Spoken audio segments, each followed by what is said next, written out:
I don't think people realise what a driving instructor is all about. It's a rite of passage for kids.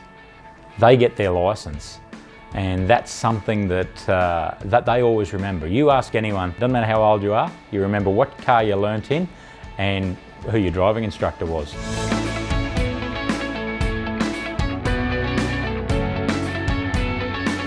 Parents want their kids to be able to drive safely and protect themselves and protect other people. That's what they want. I think that's what everyone wants. I know that's what I wanted for my daughter when she was learning to drive. I wanted to make sure that she was safe on the road. Mate, you come here to learn about trucks because you want to excel or change your career. You want to learn the right way. You want to learn to drive properly and pass your driving test. When we were teaching the trucks, I realised there was a gap in safety. There was a huge gap in safety. And we were getting people learning to drive the truck that had no idea of the fundamental basics of road safety or keeping themselves safe on the road. So we started with a few cars, and that kind of grew and grew.